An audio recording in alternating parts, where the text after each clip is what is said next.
사랑하는 우리 아버지 하나님, 오늘도 우리 귀한 성도님들과 함께 주의 전에 모였습니다. 그리고 주님께 기도로, 찬양으로, 그리고 하나님의 말씀을 통해서 은혜 받기를 원합니다. 하나님, 오늘도 말씀하여 주옵소서. 그리고 사모하는 심령들마다, 갈급한 영혼들마다 모두를 하나님 축복하시고 만족시키시고 채워 주옵소서. 예수님의 이름으로 기도합나이다. 아멘. 감사합니다. 잘 오셨고요. 바로 뭐 다른 특별한 광고 없고요. 우리 창세기 34장입니다. 오늘은요. 지난 주일날 말씀드린 것 같이 오늘 말씀 예배 마치고요. 그리고 지난번에 말씀드린 것처럼 우리 컴패션 그 편지 쓰는 날입니다. 후원자들요, 이 자리에 계신 분들 잠깐 남아주시면 우리 아이들에게 편지하는 시간 갖겠습니다. 창세기 34장을 피시고요. 이 사건은 여러분들이 잘 알아요. 그 야곱의 딸 디나가 강간을 당하는 이야기입니다. 그리고 그로 인해서 그 오빠들이 그것을 이제 복수를 하는 그런 이야기입니다. 본문은 야곱이 이제 밧단 아람에서 그 외삼촌 라반이 있죠. 밧단 아람이 살 때 거기서 밧단 아람에서부터 내 조상의 땅 내 족속에게로 돌아가라. 하나님께서 야곱에게 그렇게 말씀해 주셨어요. 창세기 28장에 보게 되면 이제 31장에 보면 그 말씀이 나오는데 그가 외삼촌 라반의 집에 있을 때 이제 때가 되면 하나님께서 그를 이제 고향으로 돌아가라 그렇게 얘기합니다. 그래서 그 말씀을 따라서 가나안으로 돌아오던 중에 세겜 땅에서 머물게 됩니다. 그 세겜에서 머물 때 그 딸 디나에게 이런 일이 일어난 거예요. 참 슬픈 일이죠, 그죠? 사실 고향으로 돌아가는 길에 야곱에게 있어서 굉장히 어렵고 부담스러웠던 일 가운데 하나는 바로 뭐냐면 자기 형 에서를 만나야 하는 거예요. 20년 동안 원수로 지내던 그 형을 어떻게 만날 것인가. 그런데 정말 하나님의 도우심으로 아주 감격적인 만남으로 서로 화해하게 되죠. 너무 감사했죠. 정말 다 죽고 다 빼앗길 줄 알았는데 그렇게 되지 않습니다. 이제 다 모든 문제가 해결된 것 같았습니다. 이제 집으로만 돌아가면 되는데 고향으로 모든 걱정이 떠나간 것 같은데 집안에 이런 일이 생긴 거예요. 여러분 생각해 보십시오. 우리 자녀 중에서 하나가 딸이 강간을 당했다. 어떨까요? 아이 하나만의 문제일까요? 온 집안의 문제지요. 어찌 보면 우리의 인생도 뭐 이렇게 아주 심각하고 극단적인 일은 그렇게 자주 있는 것은 아니지만 그러나 하나 끝나면 또 하나 생기고, 그죠? 이것만 끝나면 요 문제만 해결되면 이제 다 끝이다라고 생각할 때가 참 많은데 또 지나고 보면 또 있죠. 파도와 같이 끊임없이 밀려오는 그런 많은 문제 속에서 우리는 살 수밖에 없습니다. 어쨌든 야곱에게는 전혀 뜻밖의 사건, 엄청난 사건을 당하게 됩니다. 오늘 본문을 이제 좀 이따 보겠지만 보면 그 외동딸 디나가 동네로 나갑니다. 낯선 동네에 왔습니다. 우리도 왜 그렇잖아. 여행 가면은 낯선 곳에 가면 그 동네를 한번 좀 돌아보고 싶은 마음이 있잖아요, 그죠? 구경하고 싶은 마음이 분명히 있거든요. 근데 이제 그것 때문에 나갔다가 성폭행을 당하게 되죠. 그로 인해서 그 오빠들이 이제 화가 나서 복수를 하게 되고 살인 사건이 벌어지게 돼. 살인이라고 얘기하기보다는 집단 학살, 그 말이 더 맞을까요? 집단 학살, massacre죠. 그런 엄청난 일이 벌어집니다. 도대체 어디서부터 잘못됐을까? 도대체 뭐가 잘못일까? 오늘은 우리가 그런 관점에서 오늘 본문을 좀 같이 봐야 합니다. 첫 번째 본문을 보기 전에 우리가 먼저 생각할 것이 있습니다. 야곱이 지금 여기까지 왔습니다. 야곱의 삶에 대해서 우리들이 잘 알지만 아버지를 속이고 형을 속이고 고향을 떠나서 외삼촌 집에서 20년 동안 종살이 같이 그렇게 하면서 많은 어려운 시간들이 있었습니다. 그리고 집으로 돌아가는 길에 라반이 쫓아왔다가 그 문제도 해결이 됐고요. 또 에서를 만나서 그 문제도 해결이 됐고, 그런데 집에 지금 이렇게 내가 낳은 딸이 이런 엄청난 일, 불행한 일을 당하게 됩니다. 가족 전체의 문제입니다. 왜 이런 일이 생겼을까? 도대체 뭐가 잘못일까? 야곱의 삶 가운데 지금 여기까지 보면은 몇 가지 해결되지 않은 문제들이 있는 것을 압니다. 첫 번째 바로 뭐냐면 에서와의 만남을 여러분 기억하세요? 야곱과 에서가 만났던 그 사건을요. 정말 야곱은 모든 것을 포기하고 자기 전 재산을 앞세워서 보내고, 그리고 자기 자식들 아내들 다 보내고, 그리고 자기가 쫓아와서 그리고 형에게 사죄를 구하고 무릎을 꿇고 그리고 모든 용서를 받게 되죠. 그때 형이 뜻밖에도 정말 은혜를 베풀어 줍니다. 용서해 줍니다. 그리고 끌어안고 서로 두 형제가 부둥켜 안고 우는 장면이 있습니다. 그리고 이제 형이 뭐라고요? 나랑 같이 가자. 나랑 같이 가자. 그랬더니 야곱이 뭐라고 얘기하죠? 나 형하고 같이 갈 수가 없다고. 가고는 싶지만 내가 그럴 수 없다고. 왜냐하면 아이들이 어려서 더 이상 내가 여기서 몰고, 또 짐승들이 지금 많이 지쳐 있어서 이런 기세로 계속 몰고 가면 다 죽을지도 모른다고. 또 하나는 내가 환도뼈가 부러져서 지금 형하고 걸음을 같이 할 수 없어서 나는 같이 못 간다고. 여러 가지 핑계를 댔던 거 여러분 기억하시죠? 형이 먼저 가라고 쫓아가겠다고. 따라갔나요? 안 따라갔나요? 안 따라갔어요. 에서에게는 분명 형에게는 가겠다고 얘기했거든요. 근데 약속을 지키지 않았습니다. 그리고 지난 그 33장 맨 끝에 보게 되면 거기서 세겜 족속에게 은 100을 주고 그리고 땅을 사죠. 그리고 거기서 정착을 하게 되고 엘로히 이스라엘이라고 하는 그 우물 앞에서 단을 쌓고, 우물이 아니라 거기에서 단을 쌓고 하나님을, 정말 이스라엘의 하나님, 강하신 하나님, 이렇게 하나님께 영광을 돌리는 장면이 있습니다. 다시 말씀드리면 형에게로 가지 않고 그냥 세겜 땅에서 정착할 생각을 하고 있는 그런 야곱의 모습을 볼 수 있다. 하나님의 은혜로 여기까지 왔거든요. 그죠? 아버지 형 속이고 거의 죽을 것 같았었는데 무사히 자기가 살았고요. 생명을 건졌고 여기까지 온 것 정말 주의 은혜인데도 야곱은 지금 무슨 생각합니까? 자기 인간적인 생각만 하고 있다. 하나님께 모든 것을 맡기지 못하는, 정말 하나님의 큰 은혜를 경험한 야곱이지만 아직까지 변화되지 않은 모습, 아직도 옛사람의 모습이, 그냥 인간적인 모습이 그냥 나타나 있는 모습을 볼 수 있습니다. 결과론적이지만 만약에 야곱이 세겜에 정착하지 않았으면, 형과 함께 갔든지 아니면 형의 뒤를 쫓아서 그 형이 살던 동네로 갔었으면 딸이 강간당한 일이 있었을까요? 없었을 것 같아요. 왜냐하면 더군다나 형이 사는 동네는 형이 그 지역의 굉장한 그 지도자잖아요. 누가 그 사람을 건드리겠습니까? 그 형제를, 그 친척을요. 근데 낯선 곳에 자기 혼자 형을 피하고 이제는 다 모든 위험이 없다고 생각해서 자기 나름대로 은을 100이나 주고 땅을 사서 거기 정착을 해보려고 했는데, 인간적인 생각으로 여기가 좋사오니 하고 하려고 했는데 바로 그 현장에서 내가 가장 사랑하는 그 딸이 강간을 당한다. 또 하나 야곱의 삶에서 우리가 기억할 수 있는 게 바로 뭐냐면요, 창세기 28장에 보게 되면 야곱은 하나님 앞에 서원을 하는 장면이 나옵니다. 무슨 서원을 하느냐면, 정말 하나님이 나를 무사히 돌아오게만 하면, 나를 잘 지키시고 보호해 주기만 하면 내가 고향으로 돌아오겠다고 그랬거든요. 근데 그 약속을 새카맣게 잊어버립니다. 자기 스스로 내놓은 서약인데 다 잊어버리고 세겜 땅에 전혀 다른 곳에 가서 정착하는 모습을 볼 수 있다. 그러니까 급할 때는 뭐 하나님 앞에 내가 하겠다고 서원도 하고 다 했는데 조금 살만하면, 편안하면 하나님의 약속 새카맣게 잊어버리는, 왜 그런 경우 혹시 여러분에게는 없습니까? 그런 간증들 저는 여러 번 들었는데, 어떤 분인데 정말 자기 삶이 너무 힘들 때, 혹은 전쟁터에서 막 총알이 날아갈 때 막 그때 하나님 앞에 기도하는데, 그때 서원했던, 약속했던 생명만 살려주시면, 정말 여기서 내 목숨만 건져주시면 내가 주를 위해서 헌신하겠다고, 정말 하나님의 일꾼이 되겠다고 막 서원해놓고 나서 나중에 한참 지난 다음에 잊어버렸어요. 그때 한참 뒤에 그 서원이 기억이 나서, 한 몇십 년 뒤에 기억이 나서 하나님 앞에 다시 헌신하는, 뭐 그런 이야기도 우리 많이 들었죠. 또 하나 인간적인 면으로 또 하나 생각해 볼 수 있는 것은 야곱이 그 딸 디나를 자녀 교육을 잘 못 시킨 것 같아요. 추측해 볼 수 있죠. 아들만 11가 있는 집에 외동딸로 태어납니다. 아들만 11의 외동딸로 태어난 디나, 얼마나 귀했겠어요. 얼마나 예뻤겠어요. 얼마나 사랑을 받았겠어요. 자연스럽게 버릇없이 컸을 겁니다. 그죠? 그냥 저 하고 싶은 거 다 해주고, 그냥 울기만 하면, 소리만 조금 지르면, 그냥 엄마한테 아빠한테 매달리기만 하면 모든 걸 다 그냥 해달라는 대로, 하고 싶은 대로. 그래서 보면 지금 외딴 낯선 곳에 왔는데 여자애가 겁도 없이 그냥 혼자서 막 나간 거죠.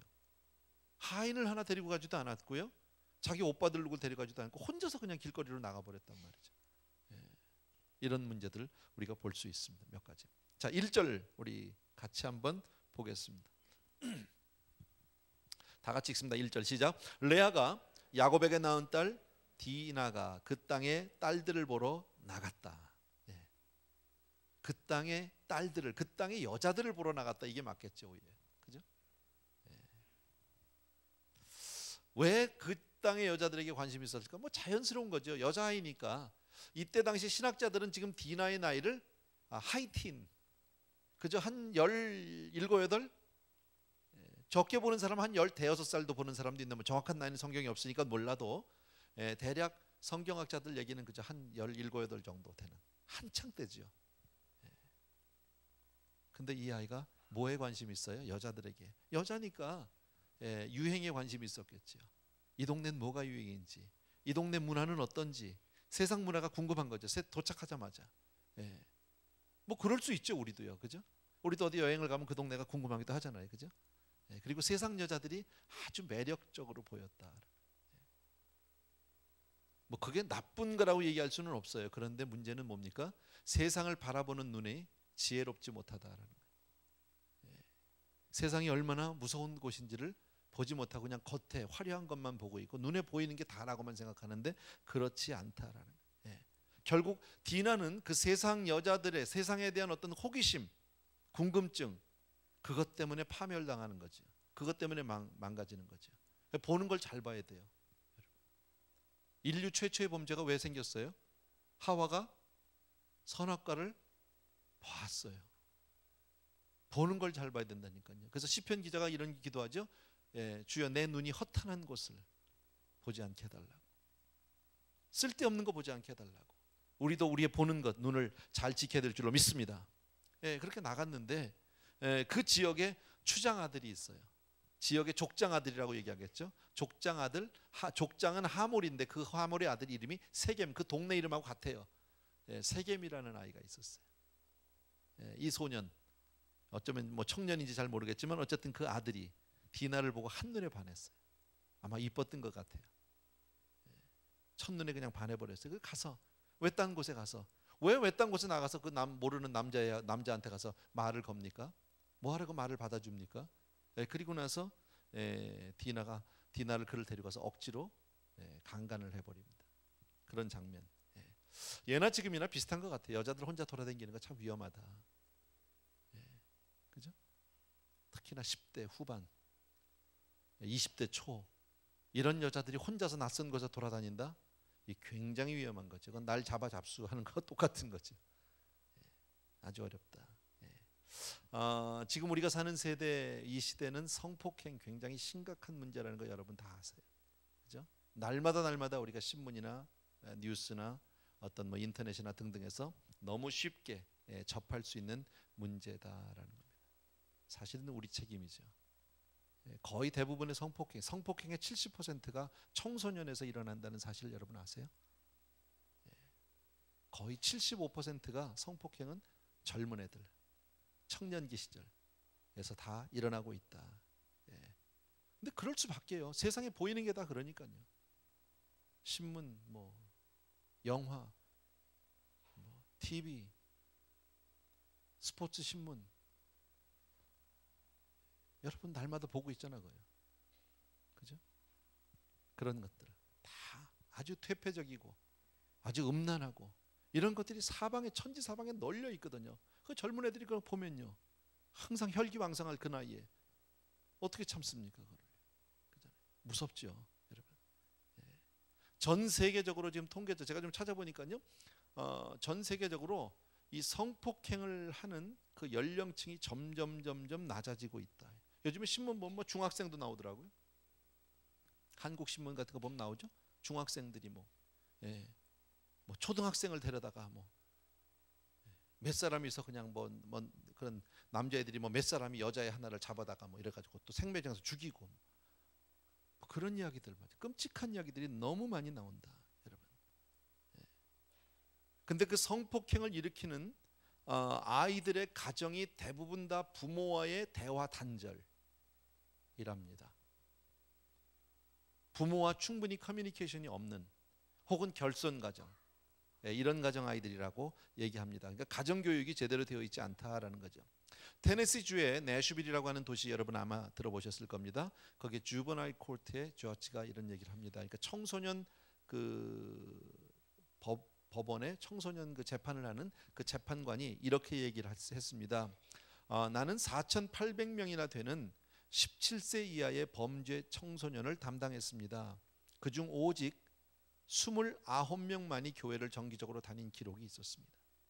4,800명 중에서 29명만 교회를 다녔대요. 정기적으로요. 그리고 이 4,800명의 청소년 중에 교회에 성실하게 다닌 부모가 있는 가정은 하나도 없었다. 이게 얼마나 무서운 얘기예요. 그죠? 우리 부모가 신앙생활을 잘하는 것이 얼마나 우리 자녀들에게 주는 큰 영향이 큰지 모른다. 이 자리에 그런 분이 없기를 바라지만, 조금 전에 제가 예배 전에 우리 교육부 교육자들하고 잠깐 미팅을 하면서 이런저런 이야기를 하고 물었습니다. 교육부 전도사님들이 무슨 얘기 하는지 아십니까? 제발 얘기 좀 해달랍니다. 부모님들 좀 도와달라고, 저한테 광고 좀 해달라고 아주 신신당부를 하더라고요. 뭐냐고 그랬어요. 그랬더니 애들 예배 좀 제 시간에 오게 해달라고.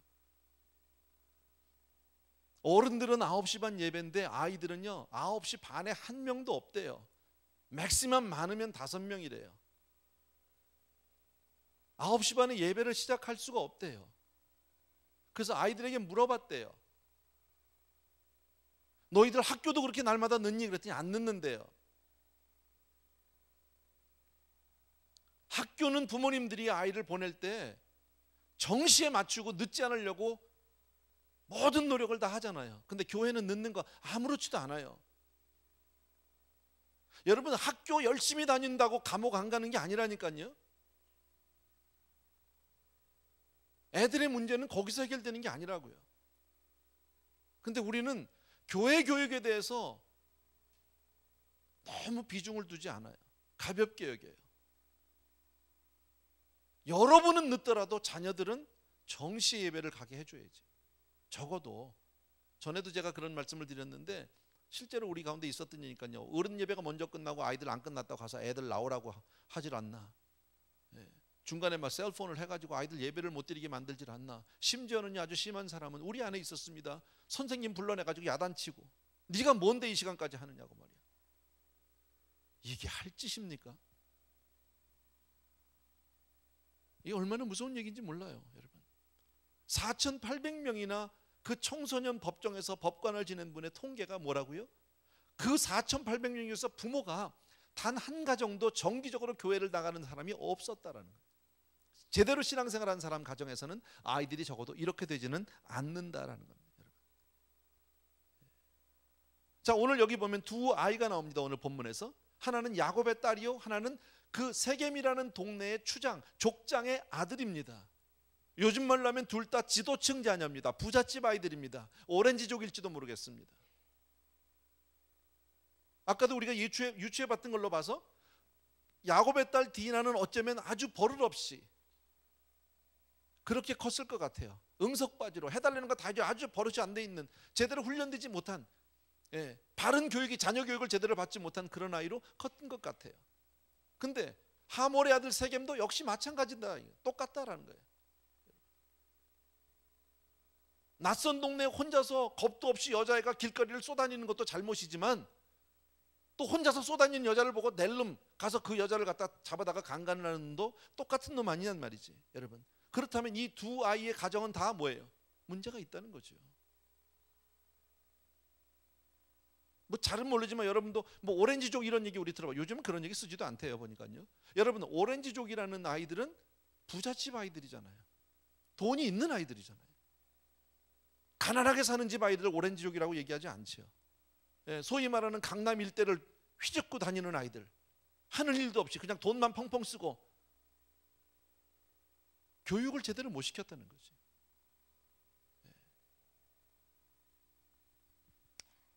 참 문제다, 여러분. 2절 말씀 보세요. 다 같이 읽습니다. 시작. 히위 족속 중 하몰의 아들 그 땅 추장 세겜이 그를 보고 끌어들여 강간하여 욕되게 했다. 세겜은 디나를 보자마자 아주 충동적인 행동을 하게 됩니다. 그냥 아무 이유가 없습니다. 그냥 내가 저 아이를 품고 싶다는 거, 갖고 싶다라는 거예요. 여러분, 인간의 충동은 죄성이 나오기 쉬운 통로입니다.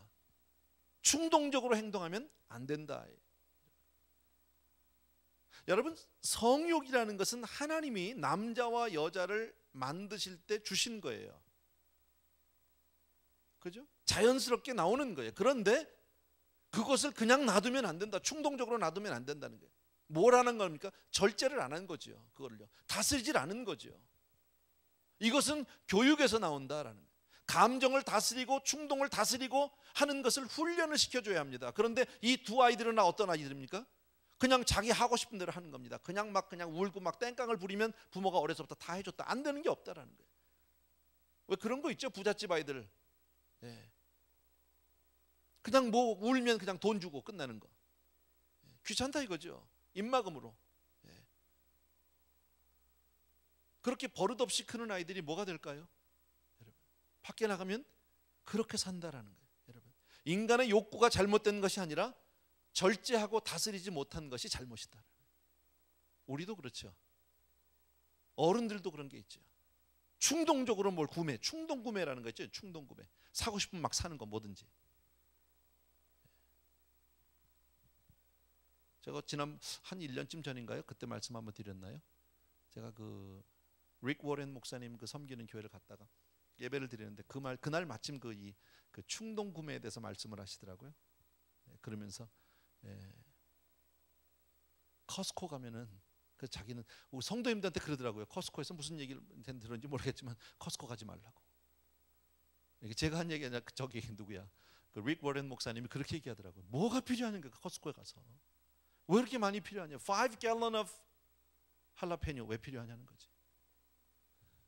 언제 다 먹습니까? 싸다 이거예요. 싸다 이거. 야 이건 무지하게 싸다. 사다 놓고 몇 년 묵혀 놓습니다. 나중에 먹을 수도 없고. 우리 집에도 그런 거 많죠.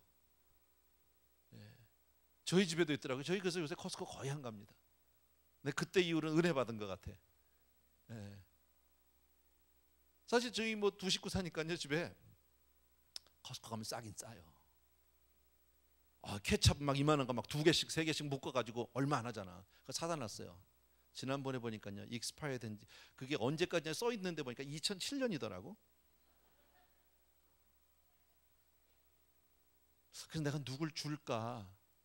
버리긴 아까우니까 그 날짜를 지울까? 근데 너무 양심이 농담이고요. 그런 일들, 충동적인 것, 여러분. 어쨌든 그래요. 자녀 교육 잘 시켜야 된다. 여러분. 자녀들과 많은 대화를 하시기 바랍니다. 아까 말씀드린 대로 혹시 여러분 자녀들, 우리 주일학교 자녀들 있으면 정시에 좀 보내주세요. 예. 정시에 좀 보내주세요. 아이들 예배가 그게 뭐예요? 신앙생활만 바로 해도 아이들이 삐뚤어 가진 않는다. 예. 아이들 어렸을 때 그 가치관을 잘 세워줘야 되잖아요. 신앙 잘 줘야 되잖아요. 아이들이 신앙으로 잘 못 크는 건 사실은요 부모 책임이에요. 여러분 분명히 기억해 주셔야 되고요. 3절 4절 같이 보겠습니다. 같이 읽습니다. 시작. 그 마음이 깊이 야곱의 딸 디나에게 연연하며 그 소녀를 사랑하여 그의 마음을 말로 위로하고 그의 아버지 하몰에게 청하여 이르되 이 소녀를 내 아내로 얻게 하여 주소서. 아멘. 그래도 좀 감사한 거야 이건요, 그죠? 강간은 했지만 책임을 지겠다고 하니까. 결혼하겠다. 내가 저 여자랑 결혼하겠다. 여러분. 이 자리에서 우리가 다 따지고 우리가 의논할 필요는 없는 거겠지만 이것이 우리에게 현실이기 때문에 어쩌면 우리 자녀들에게 있을 수 있는 일이기 때문에 혼전 성관계에 대해서 여러분 어떻게 생각하세요? 괜찮다? 안 된다? I don't know. 여러분 각자가 다 가치관이 다를 테니까 잘 모르겠어요. 요즘에 TV 보면 드라마 보면 한국 TV, 한국 드라마도 그렇죠? 결혼 안 했는데 같이 살아요. 그래도 미국 드라마보다는 좀 낫대요. 왜냐면 미국 드라마는 남자끼리 살고 할아버지가 열 몇 살 난 20살쯤 난 애하고 살고 스텝마더가 할아버지니까 한 70쯤 됐는데 스텝마더가 뭐예요? 스텝마더야, 스텝그랜마더야. 스텝마더는 20살이야. 뭐 이런 드라마들, 너무 이상한 가정들. 근데 그걸 자연스럽게 문화라는, 영화라는, 드라마라는 매체를 통해서 그렇게 표현하고 있는 게 요즘 세대 아니에요? 혼전 성관계에 대해서 여러분 어떻게 생각하느냐? 여러분 각자 나름대로의 어떤 기준이 있을 거예요. 근데 지금 요즘에 나온 통계를 보면, 조선일보에서 제가 본 기사인데요, 이렇게 되어 있습니다. 혼전 성관계가 괜찮다. 남자는요 요즘에 52.6% 오케이. 그러니까 남자의 절반은 괜찮은 거예요. 이 자리에 있는 절반, 그러니까 딱 잘라서 이쪽 절반은 괜찮고 이쪽은 안 괜찮은 거예요. 그렇게 나눠볼까요? 여자는 36%가 괜찮대요. 적어도 3분의 1 정도는 괜찮다고 생각하는 거예요. 안 된다. 남자 중에 몇 퍼센트나 될까요? 아까 50, 절반 정도가 괜찮으니까 그러면 나머지 절반은 안 된달까? 아니에요. 안 된다는 9%예요. 여자 중에 안 된다 14.5%예요. 이게 지금 우리의 통계. 공부를 많이 하고 좋은 학교를 가면은 괜찮다? 내가 이 자료도 사실 쭉 뽑았는데 이건 교회에서 내가 발표하기 너무 지저분하고 더러워서 얘기하고 싶지 않아서 내가 안 하는데, 얼마 전에 신문에 나서서 여러분 아마 보신 사람이 있을 거예요. 예일대학교에서, 예일대학이 얼마나 좋은 학교입니까?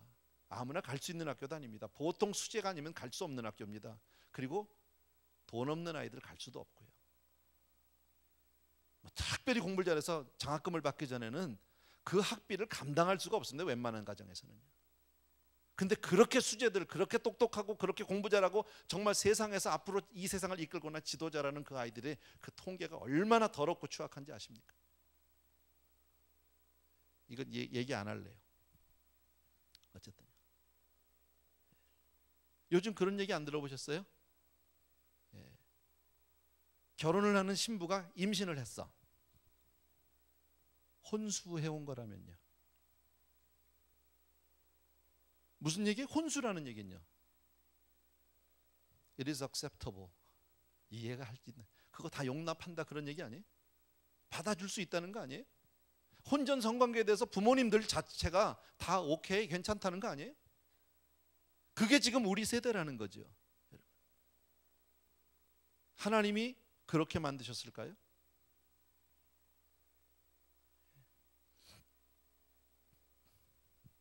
그만합시다 이런 얘기. 11절 보십시오. 11절 12절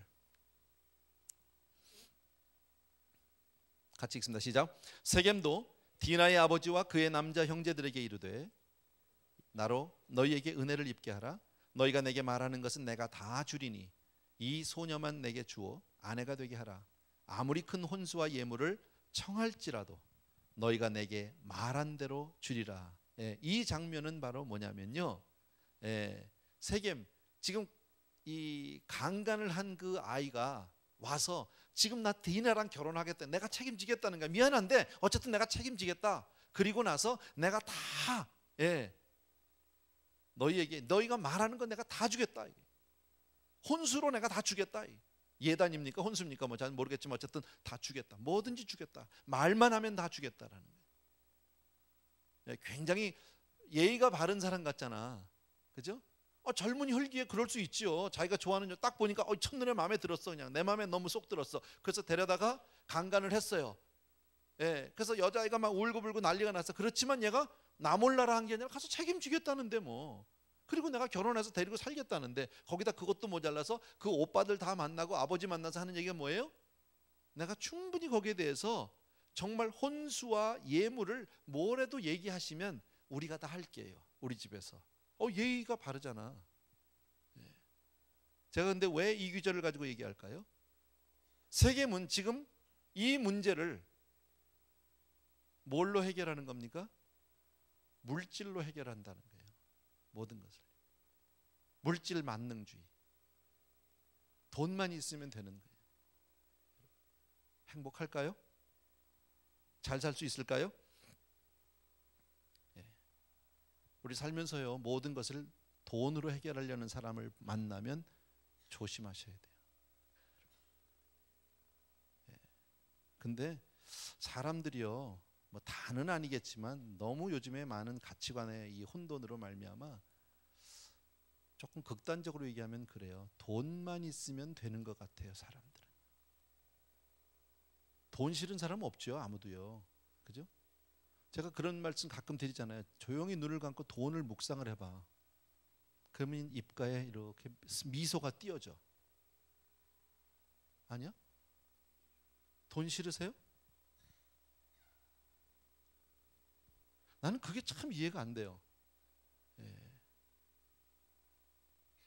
미국의 유명한 그 운동선수들, 정말 수천만 불씩 1년에 연봉이 수백만 불씩 받는 사람들, 농구 선수들 특별히 다 흑인이야, 거의가. 근데 부인은요, 혹시 그 부인을 아세요? 내가 개인적으로는 모르지만 뉴스에서 보면, 신문에서 보면 다 예쁜 백인이에요. 유럽의 잉글랜드 무슨 축구의 선수들, 그 유명한 선수들 부인은 다 모델이야. 한국의 요새 운동 선수들도 여자들은 다 배우 뭐 이런 거 아니야? 그죠? 나이가 문제가 아니더라고. 얼마 전에 보니까 뭐 기성용인가 누구 축구 선수 있죠. 근데 그 저기 한혜진? 근데 걔 예수 잘 믿는다고 소문난 애거든요. 그 예수도 돈 앞엔 별로 그런가 봐. 걔는 지금 돈이 얼마나 있는지 모르지만 앞으로 걔는 돈을 무지하게 벌을 수 있는 가능성이 있어. 무한한 가능성이. 그러니까 막 가서 자기 원래 사귀던 남자친구 버리고 갔다면요. 뭐 디테일한 건 내가 모르겠어. 개인적인 일이니까 모르지만 신문을 보면 그래요. 그러니까 여자들은 돈만 있으면 되는 것 같아. 그래서 아주 가끔가다 극단적인 것도 있죠. 그래서 뭐 90살 난 할아버지하고 결혼한 여자도 있잖아. 옛날에 가슴 이만한 여자 왜 죽었죠? 가슴 하나로 90살 난 할아버지하고 사는 건 뭐예요? 이거 몇 년만 될 수 있으면 빨리 가라는 거지. 그냥 지인을 빼가지고 빨리 보내면 한재산 들어온다. 근데 자기도 죽었어. 돈만 있으면 된다는 거잖아요. 뭐 신문에 보면 그런 것도 나오더라고요. 여자들의 그 이 결혼 조건에서 첫 번째, 남자는 뭘 봐야 돼? 돈 있는 애. 남자는 여자는 뭘 볼까요? 이쁘냐.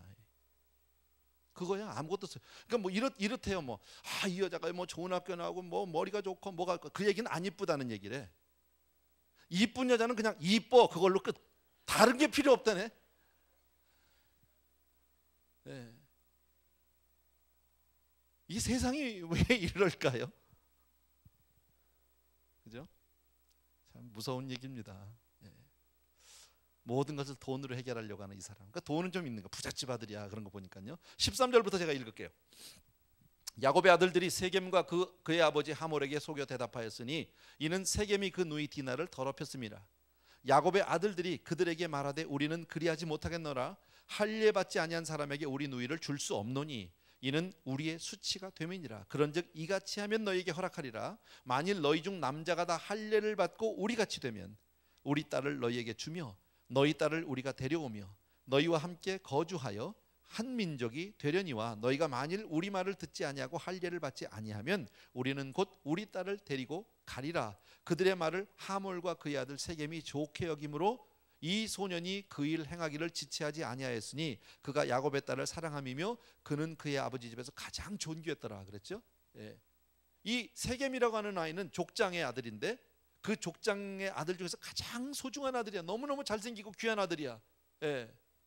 그리고 가서 막 이제 장래 처갓집에 가가지고 뭐 다 주겠다고, 뭐든지 그냥 말씀만 하시면 예물이고 혼수고 다 주겠다고, 돈으로 다 맡겠다고, 돈 많은 집 아이니까 했다. 그랬더니 오빠들이 와서 하는 얘기가 뭐예요? 그거 다 필요 없고 우리는 이스라엘 사람이다. 근데 우리는 하나님께서 우리는 할례를 받아서 할례 받는데 너희는 할례를 안 받은 민족 아니냐? 그러니까 결혼을 시키고 싶으면 너희가 다 할례 받아야 돼. 너희 족속이, 너희 그 이 족이 다 받아야 된다. 그러면 우리가 혼인하고, 그렇지 않으면 우리 못한다. 우리 데리고 가겠다.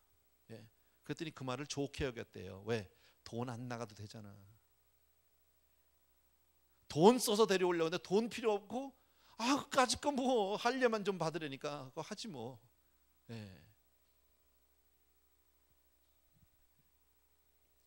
야곱의 아들들이 음모를 꾸미죠. 복수의 칼을 갈고 있죠. 근데 누구를 이용해서 사기를 치나요? 예? 하나님을 이용해서 사기를 칩니다. 신앙을 팔아먹으면서 하나님을 이용해서 복수할 생각을 하고 있다.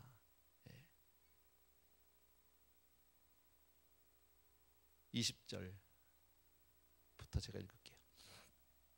하몰과 그의 아들 세겜이 그들의 성읍문에 이르러 그들의 성읍 사람들에게 말하여 이르되 이 사람들은 우리와 친목하고 이 땅은 넓어 그들을 용납할 만하니 그들이 여기서 거주하며 매매하게 하고 우리가 그들의 딸들을 아내로 데려오고 우리 딸들도 그들에게 주자.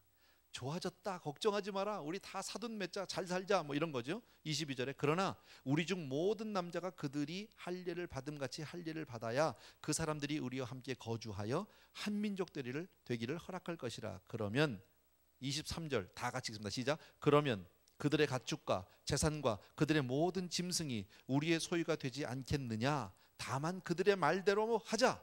그러면 그들이 우리와 함께 거주하리라. 무슨 얘기예요? 지금 23절에서요. 또 뭘 들고 나옵니까?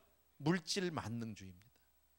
까짓거 할례 한번 눈 딱 감고 받고 그들 재산 다 그냥 우리가 먹자 이 얘기입니다. 지금 돈이면 된다. 돈 번다. 사람들이 눈이 다 뒤집혔어. 그죠? 돈 번다니까. 야곱의 가족의 그 모든 재산이 다 우리 재산 될 수 있다니까. 같이 막 결혼해서 이제 같이 살면서 전부 우리 재산 만들면 되니까. 사람들이 그 말에 솔깃해 버렸어요. 예. 우리가 결혼만 하면, 우리가 할례만 받고 그 민족과 서로 통혼만 하면 그 사람들의 재산이 다 우리 재산 된다. 예. 예. 참 무섭죠. 예. 세겜의 남자들이요 돈에 눈이 멀어서 재물해요. 예. 눈 딱 감고 받지 뭐 까짓거 뭐 할례가 뭐 문제야 까짓거 받지 뭐. 돈 생긴다는데, 혼수가 생기는데 뭐. 자, 이 음모. 자, 야곱의 아들들은 이런 계략을 인간적으로 보면 굉장히 지혜로운 거죠. 어떻게 보면요. 큰일 안 하고, 아주 화친하는 척하면서 이 사람들을 다 잡을 모든 계교를 세운 거니까 아주 대단한 지략입니다. 그런데 우리는 하나님을 믿는 사람들이잖아요. 하나님의 백성이잖아요. 원수를 갚으라고 그랬어요? 말라고 그랬어요? 원수 우리가 갚나요? 하나님이 갚아주셔야 되나요? 그죠? 알긴 다 알죠. 근데 하나님 앞에 맡기면 시원하다 안 시원하다? 안 시원해. 알아? 모르지 않아요. 근데 일단 내가 하고 봐야 돼. 근데 야곱의 아들들이 끔찍한 살인을 저지르고 맙니다. 왜 아들들이 이렇게 쉽게 속이고 계략을 세우고 이렇게 음모를 꾸미고 했을까요? 보고 배운 게 그거야. 야곱이 원래 전문이 뭐예요? 이 사람이요. 사기 전과 많은 사람이잖아, 이 사람이요. 그죠? 사기꾼의 대부가 누구예요? 야곱이잖아. 보고 배운 게 그거예요. 어려서부터. 외삼촌 속이는 거 다 봤어. 애들이 몰라요? 막대기 꽂아가지고 얼룩벌룩 해가지고 애들 다 하고 뭐 그 집을 빠져나오는 그 모든 그 순간 몰라요? 알아요, 애들이요. 여러분, 우리 자녀들이요 자기 부모가 뭐 하고 사는지 다 알아요. 말을 안 할 뿐이죠. 참 무섭다, 여러분. 보고 배운 대로 그대로 해요. 그래서 쉽게 이렇게 사기를 치는 겁니다. 아까도 말씀드린 더더욱 심각한 것은 이 사람들이 사기를 치는데 누구를 이용해서? 하나님을 이용해서. 그리고 나서 그들이 할례를 받고 세겜 족속이 할례를 받고 꿍꿍거리고 있을 때, 몸을 잘 가누지 움직이지 못하고 있을 그때에 그냥 쫓아가서 다 죽였죠. 세겜만 죽였나요? 디나를 강간한 그 아들 세겜이라는 한 청년만 죽였나요? 아니요. 그 족속을 아주 말살을 시켰습니다. 몰살을 시켰습니다. 몰살로 끝났나요? 아니요. 그 재산을 전부 훔쳐왔습니다. 노략질을 했습니다. 또 부녀자와 아이들까지 다 잡아왔습니다. 이거 원수를 잘 갚은 거예요? 아니잖아요. 사람이 그렇죠, 우리. 원수 갚을 때 이렇게 10 손해 봤는데 10만 갚으면 시원해? 안 시원하잖아. 한 대 맞으면 상대방 몇 대쯤 때려주면 시원할까요? 패 죽여도 시원치 않아요. 그죠? 내가 따고 한 대 맞았어. 그걸 따고 한 대를 갚으면 될까요? 천만의 말씀이요. 예, 그냥 어금니를 다 왕창 뽑아도 시원치 않지. 사람은 그런 거죠. 아주 그냥 다 아주 씨를 말렸죠. 그들의 양과 소와 낙이 모든 재물 자녀 안에 사로잡고 재물을 다 노략질했죠. 여러분, 사실 세겜은 디나를 강간을 했지만 그러나 자기가 책임지겠다고 했고, 인간적으로 자기가 혼수도 예물도 다 주겠다고 했거든요. 그런데 그 아들들이 가서, 그 오빠들이 가서 원수를 갚은 것은요, 몇백 배, 몇십 배, 몇천 배 그렇게 갚았다는, 더 아주 잔인하고 비열하게 했다. 여러분, 이 일을 누가 주도했느냐? 시므온과 레위가 주도합니다. 나중에 창세기 끝에 보게 되면 이것 때문에 하나님의 축복에서 빠집니다. 못 받습니다. 하나님이 기뻐하지 않았다. 30절 보겠습니다. 다 같이 시작. 야곱이 시므온과 레위에게 이르되 너희가 내게 화를 끼쳐 나로 하여금 이 땅의 주민 곧 가나안 족속과 브리스 족속에게 악취를 내게 하였도다. 나는 수가 적은즉 그들이 모여 나를 치고 나를 죽이리니 그러면 나와 내 집이 멸망하리라. 자, 야곱이 시므온과 레위, 자기 아들들에게 얘기한 겁니다. 아버지가 얘기합니다. 아버지가 얘기하는데 지금 여기 30절에서 나라는 단어가 몇 번이나 나옵니까? 나.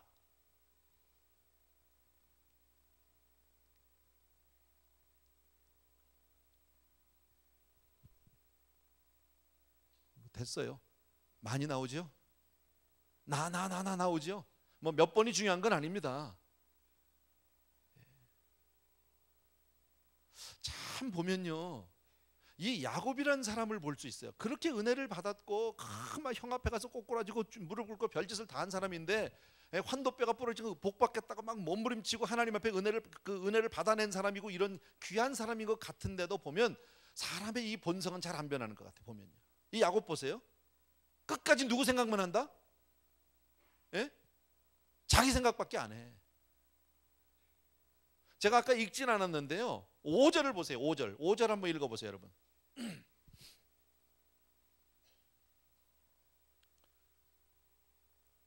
5절 보셨어요? 야곱이 그 딸 디나가 그를 더럽혔다함을 들었으나 자기의 아들들이 들에서 목축함으로 그들이 돌아오기까지 뭐 했다? 잠잠했어요. 그런데 6절을 보면 세겜의 아버지 하몰은 야곱에게 말하러 왔고, 누가 말하러 왔어요? 그죠? 가해자, 강간을 할 쪽 아들 아버지가 찾아와서 얘기를 하고 이 문제를 해결하자고 그랬지, 야곱은 한마디도 한 적이 없어요. 이게 야곱이에요. 그러니까 지금 창세기 34장을 보면 처음부터 야곱이 한마디도 안 해요. 그리고 맨 마지막 30절에 가서 한마디 하는데, 나 큰일 났다. 나 때문에, 너희들 때문에 나 지금 큰일 났다. 지금 내 얘기밖에 안 해. 자기 생각밖에 안 해. 지금요. 뭔 놈의 아버지가 이러냐고. 여러분 같으면 이런 아버지 믿고 살겠어요? 딸이 어려움을 당한 이 문제도 누가 먼저 해결하자고? 믿음 없는 상대방 쪽, 사돈 될 뻔하다가 칼 맞아 죽은, 사돈 되는 줄 알고 좋아서 할례받다가 그냥 고생 꿍꿍 하다가 칼 맞아 죽은 하몰이 와서 먼저 해결책을 제시하고 화친을 청하고 그랬다라는 겁니다. 이게 오늘 34장의 이야기입니다. 여러분 다 아는 내용이고요. 어렵지 않은 내용입니다. 그런데 저는 이 내용을 지금 같이 이렇게 살펴보면서 몇 가지를 여러분과 제가 생각하고 싶은 것이 있어서 제가 이 이야기를 쭉 같이 나눴어요. 여러분, 아까도 얘기했지만 처음에 야곱이 잘못한 게 뭐예요? 자기 형과의 약속, 그렇게 그 앞에서는 그냥 벨까지 다 빠져줄 것 같이, 자기 속 다 줄 것 같이 그러다가도 그 약속, 형만 떠나면, 위기만 벗어나면 다시 본 모습으로 돌아오는, 하나님 앞에 그렇게 서원하고 그렇게 하겠다고 자기가 서원하고 나서도 화장실에서만 나오면 생각이 달라지는 사람이 바로 야곱이다라는 겁니다. 또 디나나 하몰의 아들 세겜이나 보면 자녀 교육에 다 두 사람 다 실패한 사람들이에요. 그 가정에서요. 잘못 키웠다, 아이들요. 겉으로 볼 때는 유명한 집 자제들이고 정말 돈 있는 집 아들 딸이고 이쁘고 잘생긴 아이들이지만, 그러나 실제적으로 가정에서 보고 배운 게 없다, 가르쳐 준 것이 없다. 그냥 충동적으로 그냥 뭐든지 가서 저지르고, 그 다음에 문제가 터지면 뭘로 해결한다? 돈으로 해결한다. 이게 요즘에 말하는 오렌지족하고 다를 게 뭐가 있냔 말이지. 여러분, 그런가 하면 야곱의 아들들은 뭐해요? 신앙으로. 여러분, 우리는 무슨 일을 만나도 하나님께 나가서 매달리고 기도해야 되잖아. 근데 34장을 보면서 이 모든 사람 중에서 하나님 앞에 나가 기도한 사람이 있다 없다? 아무도 없어. 강간당한 애도 기도 안 했고, 강간한 놈은 물론 안 했고, 강간당한 애 아버지도 안 했고, 오빠들도 안 했고, 아무도 한 사람이 없습니다. 그런데 하나님은 팔아먹었어. 신앙을 팔았어. 누구보다도 우리는 신앙 있는 사람이야. 누구보다도 우리는 믿음의 사람이야. 우리는 선민이야. 그렇기 때문에 할례받지 않은 사람하고는, 그런 가정하고는, 그런 집안하고는 우리는 사돈을 맺을 수 없어. 아주 신앙이 좋은 사람인 것 같이.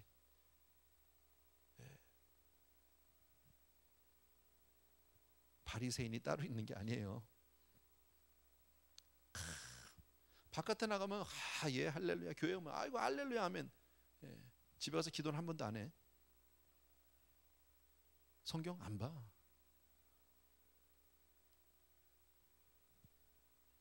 하나님 이용해서 사기치는 거예요. 바깥에 나가서 제가요 집사입니다, 장로입니다, 제가 목사입니다. 근데 기도는 안 해. 그냥 집사야. 야곱의 아들들하고 다를 게 하나도 없다라는. 여러분, 원수 갚는 것이 우리에게 있지 않다고 성경은 분명히 말씀하고 있는데, 원수 내가 갚아요. 하나님 이용해서. 그죠? 그런가 하면 끝까지 자기만 생각하는 이 아버지. 한 가정이 이렇게까지 처참하게 비참하게 하나님 성경을 이렇게 파헤쳐 놓는단 말이죠. 다 감춰주지 않아요. 덮어주지 않아요. 아브라함의 하나님, 이삭의 하나님, 야곱의 하나님이라고 하나님이 그렇게 지칭하는 그 야곱인데, 하나님이 이것을 모른 척하고 덮어주지 않아요. 다 끄집어냈어요. 얼마나 형편없는 사람들입니까? 얼마나 정말 부끄러운 집안입니까? 이 한마디만 하고 좀 마치려고요. 여러분, 나는 이런 야곱을 끝까지 붙들어서 사용하시는 하나님을 찬양합니다. 그런 아들들을 이스라엘의 12지파로 천국의 기초석으로 세워주신 주님을 찬양합니다. 우리도 마찬가지 아니에요? 얼마나 다르세요? 교회 와 있을 때는 다 거룩하고 경건하고 괜찮아요. 근데 바깥에 나가 살 때는, 실제 내 생활은 어때요? 정말 우리가 믿음으로 사나요? 혹시 하나님을 이용해 보진 않으셨어요?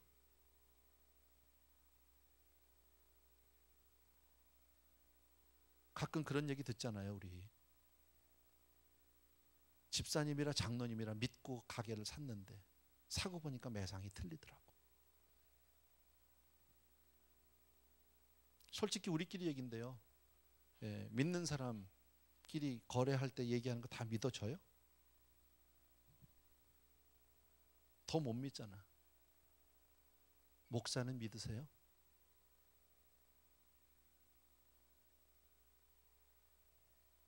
안 믿지 뭐. 그죠? 믿지 마세요. 목사도 좋은 자리 있으면 가요. 그냥 끝까지 버티는 사람 없어요. 지금 있는 데보다 더 월급 많이 준다고는 갈지도 몰라요. 나도. 그렇더라고 사람은요. 우리네 인생은 다 그렇고 그래. 그런데 그런 우리를 하나님이 택하셨고, 하나님이 은혜를 주셨고, 하나님이 세워주신다는 거예요. 물론 변해야지요. 끝까지 이렇게 살 수는 없는 거죠. 그렇지만 사랑은 그렇게 쉽게 변하지 않아요. 그러니까 너무 우리가 기대할 것도 없고요, 너무 실망할 필요도 없는 것 같아요. 어찌 보면요. 다른 건 좀 부족해도 우리의 삶 가운데 조금 이렇게 부끄러운 부분들이 있다 할지라도 한 가지는 우리가 하자고요. 한 가지는 뭐예요? 그래도 하나님은 붙들자고. 아멘입니까 여러분? 그래도 붙들어야 된다. 내가 이제까지 기도 많이 안 했어. 그래도 오늘부터라도 하자. 지금까지 내가 성경 많이 안 봤어. 그래도 내일부터라도 하자. 조금씩이라도. 그래도 하나님, 나 성경 안 보고 기도 안 했지만 이제부터라도 기도할게요. 하는 척이라도 할게요. 이렇게 매달려 보는 저와 여러분 되었으면 좋겠습니다. 하나님의 은혜, 그 사랑 때문에 우리가 붙들려 있는 줄로 믿습니다. 자,